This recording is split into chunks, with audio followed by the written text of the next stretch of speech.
ओम श्री लक्ष्मी नारायण जी नमः। सुख सागर नवा सकंद 18वां अध्याय। राजा नहुष के वंश की कथा। शुकदेव जी बोले, हे परीक्षित, राजा नहुष के ययाति आदि 6 बेटे बड़े प्रतापी हुए। जब राजा नहुष ऋषियों के शाप देने से अजगर होकर कुरुक्षेत्र में गिर पड़ा, तब उसके राज सिंहासन पर उसका पुत्र ययाति बैठा। वह बड़ा धर्मात्मा व चक्रवर्ती राजा हुआ। उसने दूसरे देश का राज्य संभाग करके अपने भाइयों को बांट दिया और अपना विवाह शुक्राचार्य की कन्या देवयानी से किया। फिर उसने वृषपर्वा दैत्य की बेटी शर्मिष्ठा के साथ भी विवाह कर लिया। इतनी कथा सुनकर परीक्षित ने पूछे, हे मुनिनाथ, राजा ययाति ने क्षत्रिय होकर शुक्राचार्य ब्राह्मण की कन्या किस तरह ब्याही थी? यह मेरा संदेह दूर कीजिए। यह बात सुनकर शुकदेव जी बोले, हे राजन, वृषपर्वा दानव दैत्यों का राजा था। एक दिन उसकी बेटी शर्मिष्ठा शुक्र गुरु की कन्या देवयानी को साथ लेकर 1000 दासियों समेत अपने बाग में तालाब पर स्नान करने गई। जब शर्मिष्ठा, देवयानी और दासी अपना अपना वस्त्र तालाब के किनारे उतारकर जल क्रीड़ा व स्नान करने लगी, उसी समय महादेव व नारद मुनि घूमते वहां आ गए। उनको देखते सब लड़कियों ने लज्जित होकर अपने अपने वस्त्र पहन लिए। शर्मिष्ठा ने जल्दी में भूलकर जब देवयानी का वस्त्र पहन लिया, तब देवयानी क्रोधित होकर बोली, हे शर्मिष्ठा, मेरा वस्त्र पहनने योग्य तो नहीं है, क्योंकि तेरा पिता मेरे बाप का शिष्य है। मैं ब्राह्मण की कन्या हूँ, मेरा वस्त्र तूने क्यों पहना? जैसे यज्ञ की आहुति कुत्ता उठा ले या शूद्र होकर वेद पढ़े, वैसे ही काम तूने किया। जब देवयानी ने शर्मिष्ठा को ऐसा दुर्वचन कहा, तब उसने क्रोध करके उत्तर दिया कि तू भिखारी की कन्या होकर मुझे ऐसी बात कहती है। तेरे पिता ने जन्म भर मेरे बाप से भीख मांग कर तेरा पालन किया, सो तू मेरी बराबरी करती है। ऐसा वचन कहकर शर्मिष्ठा ने क्रोधवश देवयानी को, जो नंगी खड़ी थी, कुएं में ढकेल दिया और आप दासियों समेत घर चली आई। उसी समय हर इच्छा से राजा ययाति अहिर खेलते हुए वहां आ पहुंचे और अपने सेवक को पानी लेने के लिए उसी कुएं पर भेजा। जब उसने एक स्त्री अति सुंदरी कुएं में गिरी देखकर राजा से यह समाचार कहा, तब ययाति ने जाकर देखा कि एक कन्या रूपवती उसे देख पड़ी। जब उसने अपना वृत्तांत कहकर राजा से निकालने के लिए कहा, तब ययाति ने अपना दुपट्टा उसके पहनने के लिए फेंक दिया और उसका हाथ पकड़कर कुएं से बाहर निकाल दिया। उस समय देवयानी बोली, हे राजन, हर इच्छा से ऐसा संयोग हुआ जो तुमने मेरा हाथ पकड़ा, इसलिए मेरा विवाह तुम्हारे साथ होगा। बृहस्पति के पुत्र कच्छ ने मुझे ऐसा शाप दिया था कि तेरा विवाह ब्राह्मण से न होगा, इसलिए मेरा विवाह ब्राह्मण से नहीं हो सकता। राजा भी उस पर मोहित हो गया था। परमेश्वर की इच्छा इसी तरह जानकर देवयानी से विवाह करना अंगीकार करके राज मंदिर को चला गया।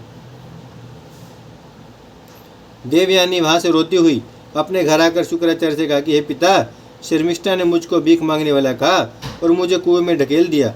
राजा ययाति ने आकर मुझे कुएं से बाहर निकाला, तब मेरे प्राण बचे।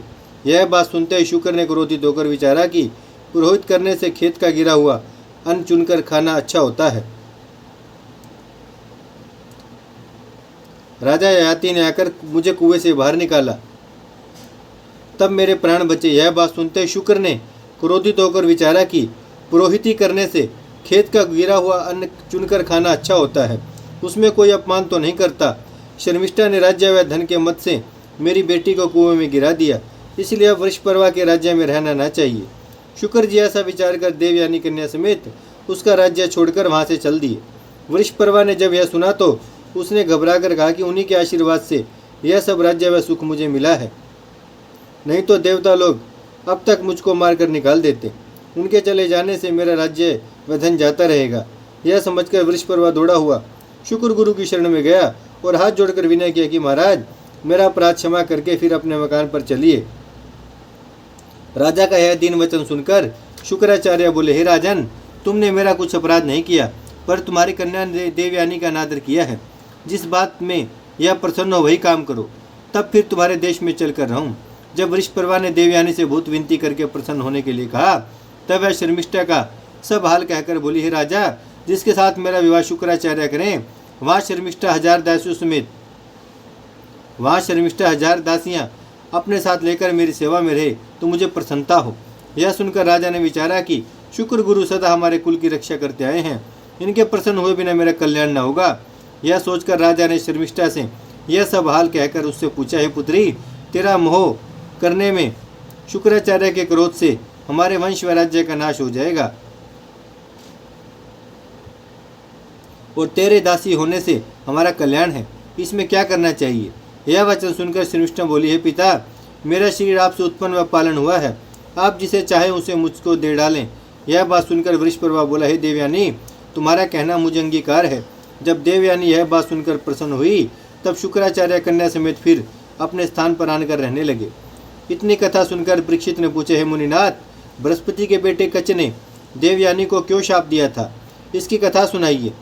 शुक्रदेव जी बोले, हे राजन, एक बार युद्ध में देवताओं के हाथ से बहुत दैत्य मारे गए, पर उन्हें शुक्राचार्य ने संजीवनी विद्या से जिला दिया। जब लड़ाई होने के उपरांत देवताओं ने बृहस्पति जी से यह समाचार सुना, तब इंद्रादिक देवताओं ने बृहस्पति गुरु से कहा कि महाराज, आप भी अपने बेटे कच को शुक्र जी के पास भेज दीजिए, वह उनका शिष्य होकर संजीवनी विद्या पढ़ावे। जब बृहस्पति ने देवताओं के कहने से कच को संजीवनी विद्या पढ़ने के लिए भेज दिया, तब कच ने शुक्राचार्य की शरण में जाकर दंडवत करके विनय किया, महाराज, मैं संजीवनी विद्या पढ़ने आया हूँ। शुक्राचार्य उसे अपने घर में रखकर संजीवनी विद्या सिखलाने लगे। देवयानी और कच से अति प्रीति हो गई। जब दैत्यों ने यह सुना कि बृहस्पति का पुत्र हमारे गुरु से संजीवनी विद्या पढ़ता है, तब उन्होंने सलाह की है कि वह संजीवनी विद्या पढ़कर हमारे शत्रुओं को जिला दिया करेगा तो अच्छा नहीं होगा, इसलिए इसको मार डालना चाहिए। एक दिन कच शुक्र की गो चराने के लिए वन में गया। दैत्यों ने उसके अंग के टुकड़े टुकड़े करके एक गड्ढे में फेंक दिया। जब संध्या समय गो चरा कर नहीं लौटा, तब देवयानी बोली, हे पिता, कच अब तक गो चरा कर नहीं आया। शुक्राचार्य ने योग बल से विचार किया कि पुत्री, उसे दैत्यों ने मार डाला, वह किस तरह आवे। जब यह सुनकर देवयानी सोच करने लगी, तब शुक्र जी ने कच को संजीवनी विद्या से जिला दिया। यह समाचार पाकर दैत्यों ने आपस में कहा कि शुक्र गुरु यदि इसी तरह उसको जिला दिया करेंगे तो हमारे मारने से क्या लाभ होगा। ऐसा उपाय करना चाहिए कि जिसमें वे जिला ना सकें। यह विचार कर दैत्यों ने गो चराते समय फिर कच को मार डाला और उसके अंग को मदिरा चुवाकर शुक्र गुरु को पिला दिया। जब संध्या समय कच फिर नहीं आया, तब देवयानी के विनय करने से शुक्राचार्य ने ध्यान धरकर तीनों लोकों में देखा और उसका पता नहीं लगा। जब अपने आत्मा में ध्यान लगाया, तब उसको पेट में देखकर जाना कि दैत्यों ने उसकी मदिरा चुरा कर मुझे पिला दिया है। यह दशा देखकर शुक्राचार्य ने कहा, पुत्री, कच के जिलाने से मैं मर जाऊंगा। देवयानी हाथ जोड़कर बोली, महाराज, ऐसा उपाय कीजिए जिसमें आप और वह दोनों जीते रहें। तब शुक्र जी ने मंत्र पढ़कर अपने पेट से कच को जिला दिया और उसी जगह संजीवनी विद्या उसको पढ़ाकर कहा कि हे कच, जब तुझे अपने पेट से निकाल कर मैं मर जाऊं, तब तू इसी विद्या से मुझको जिला देना। कच बोला, बहुत अच्छा। जब शुक्र जी ने अपना पेट चीरकर कच को जीता बाहर निकाला और आप मर गए, तब कच ने संजीवनी विद्या से उनको जिला दिया। जब कुछ दिनों के उपरांत कच शुक्र गुरु से विदा होकर अपने घर जाने लगा, तब देवयानी उससे बोली कि तुम अपना विवाह मेरे साथ करो। कच ने उत्तर दिया कि गुरु की कन्या बहन के समान होती है, इसलिए तुमसे विवाह नहीं कर सकता। इसी बात पर देवयानी ने क्रोधित होकर उसको शाप दिया कि जो संजीवनी विद्या तूने मेरे पिता से पढ़ी है वह तुझे भूल जावे। यह वचन सुनकर कच बोला कि हे देवयानी, धर्म करते हुए तूने मुझे शाप दिया, इसलिए तेरा विवाह ब्राह्मण से ना हुए। ऐसा शाप देकर कच अपने बाप के पास चला गया। हे परीक्षित, देवयानी को शाप होने का यही कारण था, सो मैंने तुमको सुना दिया। अब देवयानी के विवाह की कथा कहता हूँ, सुनो। जब शुक्राचार्य वृषपर्वा के देश में आकर बसे, तब उन्होंने कुछ दिन बीतने पर परमेश्वर की इच्छा अनुसार राजा ययाति को बुलाकर अपनी कन्या उसको विवाह दी और शर्मिष्ठा को 1000 दासियों समेत दहेज में देकर राजा ययाति से कहा कि तुम शर्मिष्ठा को अपनी सेज पर मत बैठलाना। देवयानी ने भी इस बात का वचन ययाति से ले लिया। जब राजा ने कहा कि मैं शर्मिष्ठा से भोग नहीं करूंगा, तब शुक्र जी ने देवयानी को शर्मिष्ठा व 1000 दासियों समेत भूषा भूषण व वस्त्र आदि दहेज में देकर विदा किया। राजा ययाति देवयानी समेत राज मंदिर पर आकर उसके साथ भोग विलास करने लगा और शर्मिष्ठा को एक अति उत्तम स्थान रहने के लिए बनवा दिया। कुछ दिन बीतने पर राजा ययाति व देवयानी से 2 पुत्र यदु व तुर्वसु नाम उत्पन्न हुए। एक बार शर्मिष्ठा रसवला से शुद्ध हुई थी, सो उसी दिन राजा ययाति भी बाग में सैर करने जाने के लिए शर्मिष्ठा ने हाथ जोड़कर विनय किया, महाराज, मैं भी आपकी दासी होकर आपसे भोग करने व संतान होने की इच्छा रखती हूँ। राजकन्या होकर दूसरे से भोग नहीं कर सकती। ऐसा वचन सुनकर राजा ने शुक्राचार्य का वचन याद करके विचारा कि शर्मिष्ठा से भोग करने में मेरे लिए अच्छा नहीं होगा और यह राजकन्या होकर अपने मुंह से रतिदान मांगती है।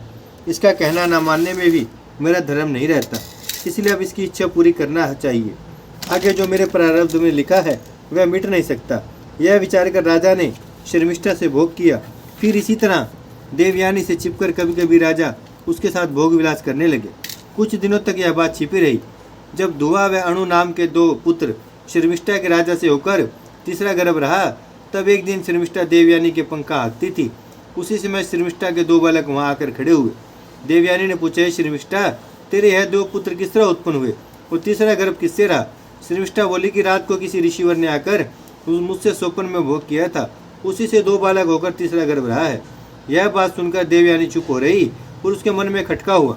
इसलिए कई दिन बीतने पर एक रोज देवयानी ने शर्मिष्ठा के मकान पर जाकर उन लड़कों से पूछा कि तुम्हारे पिता का क्या नाम है? तब बड़े बालक ने बताया कि मैं ययाति का बेटा हूँ।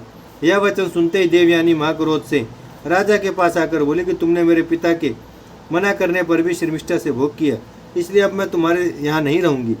जब ऐसा कहकर देवयानी क्रोधवश अपने पिता के घर चली, तब ययाति उसके पीछे विनय करता हुआ पैदल दौड़ा गया और उसने नहीं माना और अपने बाप से जाकर यह हाल कह दिया। राजा ययाति भी वहां पहुंचकर खड़ा हुआ। जब शुक्राचार्य ने जाना कि मेरे बरजने पर भी राजा ने शर्मिष्ठा से भोग करके संतान उत्पन्न किया है, तब क्रोध करके कहा कि हे राजन, तूने बल के अभिमान में मेरा कहना नहीं माना, इसलिए तुझे शाप देता हूँ कि बूढ़ा और निर्बल होकर स्त्री प्रसंग करने योग्य ना रहे और तेरा स्वरूप बिगड़ जावे। यह वचन उनके मुंह से निकलते ही उसी समय राजा बूढ़ा हो गया। उसके दांत टूट गए, बाल श्वेत हो गए, आँख से कम दिखने लगा। तब हाथ जोड़कर बोला, महाराज, अभी तक मेरा मन संसारी सुख से नहीं भरा, एक बार अपराध क्षमा कीजिए। यह दीन वचन सुनकर शुक्राचार्य ने अपनी बेटी का सुख विचार कर कहा कि हे राजन, मेरा शाप फिर नहीं सकता, पर तेरे 5 पुत्रों में जो खुशी से बुढ़ापा लेकर अपनी जवानी तुझे दे, तब तू फिर युवा हो जाएगा। यह आशीर्वाद सुनते ही राजा प्रसन्न होकर देवयानी समेत राज मंदिर पर चले आए। उन्हीं दोनों शर्मिष्ठा के पूर्व नाम तीसरा पुत्र उत्पन्न हुआ। राजा ने अपने बड़े पुत्र से कहा कि तुम्हारे नाना ने हमको शाप देकर बूढ़ा बना दिया है, तुम अपनी जवानी हमको दो तो थोड़े दिन और संसारी सुख कर ले। जदू ने समझा कि हमारी जवानी लेकर राजा मेरी माता से भोग करेंगे तो मुझको बड़ा अधर्म होगा। यह विचार कर उसने उत्तर दिया कि मैंने अभी तक संसारी सुख नहीं उठाया, इसलिए मैं अपनी जवानी नहीं दे सकता। बड़े पुत्र का यह वचन सुनते ही राजा ने तुर्वसु आदि 3 बालक जो यदु से छोटे थे उनको बुलाकर यही बात कही। जब उन्होंने भी इसी तरह उत्तर दिया, तब ययाति ने शर्मिष्ठा के छोटे बेटे पुरुष से कहा कि हे पुत्र, तुम अपनी जवानी मुझे दो, अब तुम्हारे सिवा दूसरे का भरोसा मुझको नहीं है। यह दीन वचन सुनते ही पूरा हाथ जोड़कर बोला, हे पिता, मेरा तन आपने उत्पन्न व पालन किया है, इसलिए जवानी क्या वस्तु है, अपने प्राण तुम्हारे पर निछावर कर सकता हूँ। कदाचित मैं 100 जन्म आपकी सेवा करूँ तो भी आपसे उर्ण नहीं हो सकता। जो बेटा बिना कहे माता पिता की सेवा करे वह उत्तम है, और जो कहने से करे वह मध्यम, और जो कहने पर चिड़चिड़ा कर आज्ञा का पालन करे उसको निष्कर्ष समझना चाहिए। और जो पुत्र माता पिता की आज्ञा ना माने वह मूत्र के तुल्य है। पुत्र की यह बात सुनकर राजा अति प्रसन्न हुआ और अपना बुढ़ापा उसे देकर उसकी जवानी आप ले ली और अपने 4 पुत्र को यह शाप दिया कि तुम लोग राज सिंहासन ना पाओगे। जवानी लेकर राजा ने 1000 वर्ष तक संसारी सुख देवयानी के साथ उठाया और बहुत से यज्ञ व दान किया और उसका मन संसारी सुख से ना भरा। ओम श्री लक्ष्मी नारायण जी नमः। भजमन नारायण नारायण नारायण, श्रीमन नारायण नारायण नारायण, लक्ष्मी नारायण नारायण नारायण, सत्य नारायण नारायण नारायण, भजमन नारायण श्रीमन नारायण, लक्ष्मी नारायण सत्य नारायण, भजमन नारायण नारायण।